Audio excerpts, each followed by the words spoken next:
Hello. आज मैं सीप प्रोडक्शन का भाग 2 आपको बता रहा हूँ। सीप प्रोडक्शन पार्ट 2। तो इसमें सबसे पहला है मैक्सिमम ऊल प्रदान करने वाली ब्रीड मेरिनो। ये स्पेन देश की ओरिजिन का है। मेरिनो नस्ल जो सबसे ज़्यादा ऊन प्रदान करता है। दूसरा है मैक्सिमम दूध प्रदान करने वाली भेड़ की नस्ल, इसका नाम है लोही। तीसरा नेक्स्ट सबसे लंबी रेसे यानी ऊन देने वाली ब्रीड कौन सी है? इसका नाम है लिसेस्टर।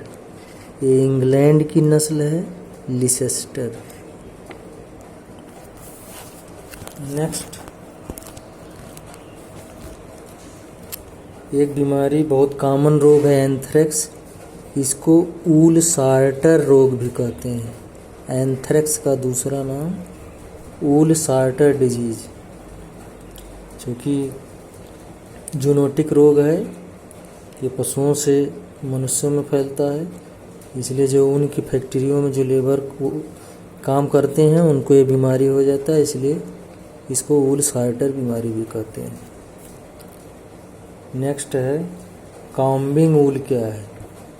तो इसका डेफिनीशन है 2.5 इंच 2.5 इंच लंबे फाइबर वाले ऊल को कॉम्बिंग ऊल कहते हैं। एक और टर्म है डेलाइन ऊल। इसका डेफिनीशन है लॉन्ग स्टेपल फाइन ऊल, यानी महीन ऊन या सबसे लंबा फाइन ऊन। लंबे रेशे वाले महीन ऊन को डेलाइन ऊल कहते हैं। एक और टेक्निकल टर्म है कैम्प। कैम्प क्या है? ऊल लैकिंग ब्राइटनेस एंड लस्चर, ऐसा ऊन जिसमें कोई चमक ना हो, उसको कैम्प कहते हैं। नेक्स्ट वेरी इंपॉर्टेंट पॉइंट, ऊन में कौन सा प्रोटीन होता है? केराटिन। केराटिन ये हमारे नाखून में भी पाया जाता है, हेयर में भी पाया जाता है। वही प्रोटीन ऊल में भी पाया जाता है। नेक्स्ट है श्रिंकेज क्या है? कभी कभी ये भी पूछता है। 3 impurities of wool consisting of yolk, suint and foreign matter together is called shrinkage. ये ऊन में पाया जाने वाला एक इम्प्योरिटी है या अशुद्धता है, जो ग्रीज की जो एक्सटर्नल मटेरियल के रूप में ऊन में मिला होता है, उसको चाहे वो किसी भी रूप में अशुद्धता हो तो तीनों को मिला के श्रिंकेज बोलते हैं। इसको याक यानी ऊन के केस में याक या ग्रीज, ये भी एक अशुद्धता है जो वायर मटेरियल ऊन में मिला होता है। सूंठ ये भी इम्प्योरिटी ऑफ, अगर सूंठ पूछता है दिस इज इम्प्योरिटीज ऑफ वूल। और फॉरेन मैटर टुगेदर, कोई भी अन्य तत्व अगर उनमें जैसे डस्ट वगैरह है या पार्टिकल है, प्लांट पार्टिकल, तो सब मिला के श्रिंकेज बोलते हैं। नेक्स्ट है what is staple length. Staple length क्या है? इसकी परिभाषा है टोटल लेंथ ऑफ फाइबर। रेशे की संपूर्ण लंबाई को स्टेपल लेंथ कहते हैं। ये प्रोटीन परसेंटेज हम दिए हैं, किस मीट में कितना प्रोटीन है। जैसे मटन जो है, सीप भेड़ के मांस को मटन कहते हैं। इसमें 18.5% प्रोटीन होता है, यानी 18.5% protein found in mutton. Mutton means सीप मीट। सेकेंड चीवान का मतलब गोट मीट या बकरे के मांस को चीवान बोलते हैं। दैट्स कंटेन 21.4% प्रोटीन, जिसमें 21.4% प्रोटीन होता है। Third is your beef cow meat, इसमें 22.6% protein. And last pork means swine meat या पिग मीट। सुअर के मांस को पोर्क बोलते हैं, जिसमें 18.7% प्रोटीन होता है।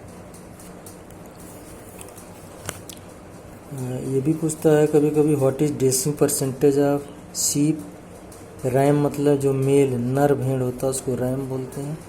ड्रेसिंग परसेंटेज ऑफ रैम, तो उसमें जो है शुद्ध मीट कितना प्राप्त होता है। अगर किसी भेड़ का वजन 20 केजी है तो उसमें कितना मटन प्राप्त होगा, तो उसको ड्रेसिंग परसेंटेज बोलते हैं। तो 50 to 53%, 50 से 53% ये ड्रेसिंग परसेंटेज होता है भेड़ का। कुछ और जनरल इन्फॉर्मेशन, शीप का औसत टेम्परेचर, भेड़ का औसत ताप 102.4 डिग्री फ़ारेनहाइट। इसका पल्स रेट, नाड़ी गति 70 से 90, 70 to 90 पर मिनट। रेस्पिरेशन या श्वसन गति 12 से 30 प्रति मिनट। एक भेड़ के लिए, एक मैच्योर मतलब वयस्क भेड़ के लिए कितना फ्लोर स्पेस, रहने का स्थान उसको चाहिए 12 से 15 स्क्वायर फुट, 12 से 15 स्क्वायर फुट। अब भेड़ में कुछ रोग हैं, जैसे बैक्टीरियल, जीवाणुओं द्वारा होने वाला सबसे प्रमुख रोग है एंथ्रेक्स। एंथ्रेक्स होता है बैसिलस एंथ्रेसिस, बैसिलस एंथ्रेसिस नामक जीवाणु से एंथ्रेक्स रोग होता है। दूसरा है HS. HS means haemorrhagic septicaemia, इसको गला घोंटू को बोलते हैं। इसका काजल एजेंट है, रोग कारक है पास्चुरेला मल्टोसिडा।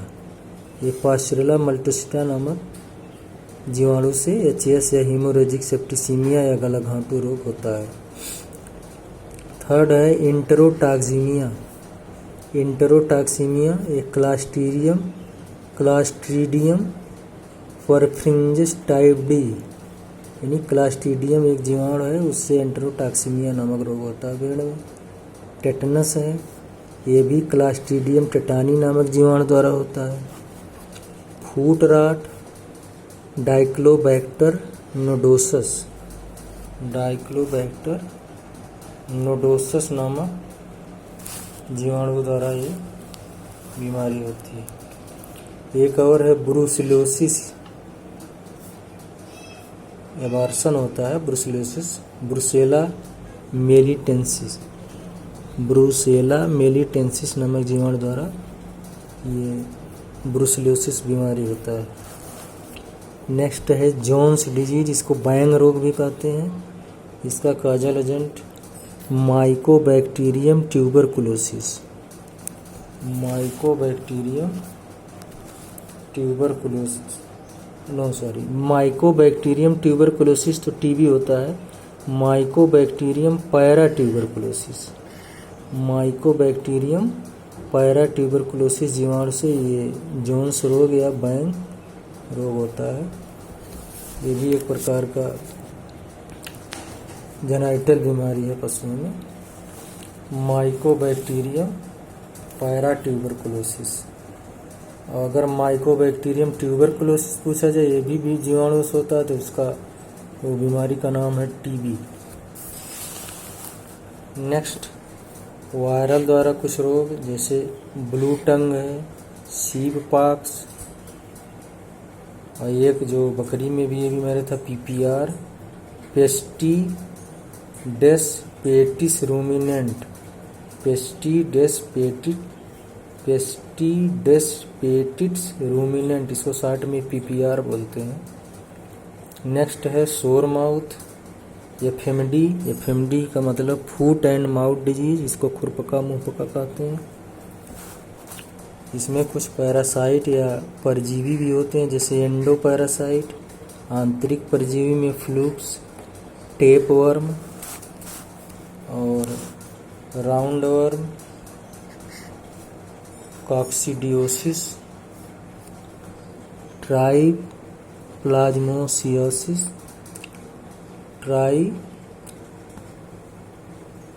ट्राइपैनोसोमियासिस,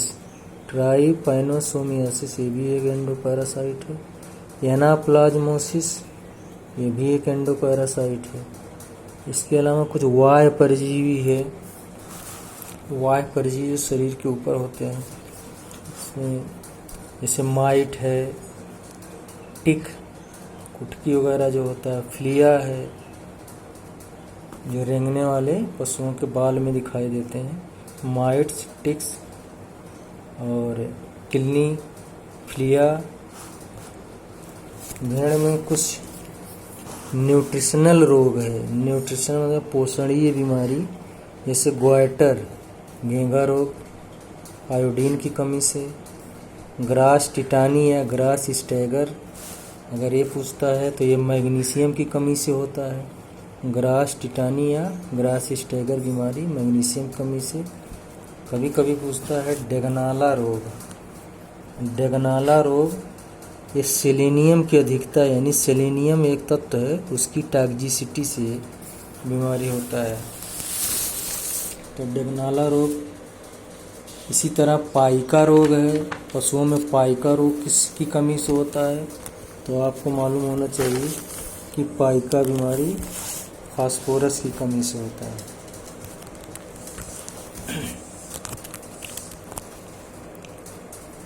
एक टेक्निकल टर्म है फ्लशिंग पीरियड। ब्रीडिंग सीजन के 2 हफ्ते पूर्व के समय को फ्लशिंग पीरियड कहते हैं, यानी 2 week before breeding season. Breeding season के 2 हफ्ते पूर्व के समय को फ्लशिंग पीरियड कहते हैं। इसमें विशेष ध्यान देना पड़ता है। क्रॉक, CROC के क्रॉक क्या है? ओल्ड ईयू, किसी फीमेल भेड़ी, भेड़ जो बूढ़ी हो, ओल्ड ईयू को क्रॉक बोलते हैं, यानी बूढ़ी भेड़ी को क्रॉक बोलते हैं। फ्लीस क्या है? Entire wool covering on sheep, यानी भेड़ के शरीर के ऊपर जो पूरा ऊन कवर होता है उसे फ्लीस बोलते हैं। Lambing this is the parturition method in sheep, भेड़ में बच्चा देने की विधि को लैम्बिंग बोलते हैं। शियरिंग क्या है? भेड़ के शरीर से जो ऊन निकाला जाता है, काटा जाता है, उसे शियरिंग बोलते हैं। ये मुख्य रूप से इसका 2 सीजन होता है, एक तो मार्च अप्रैल और दूसरा जो है सितंबर अक्टूबर। तो साल में 2 बार सीप शियरिंग किया जाता है, उसका ऊन उतारा जाता है। तो ये सीप प्रोडक्शन के बारे में हमने पिछले वीडियो में बताया था। ये आज पार्ट 2 कंप्लीट हुआ। नेक्स्ट वीडियो हम पोल्ट्री के बारे में अध्ययन करेंगे। Thank you.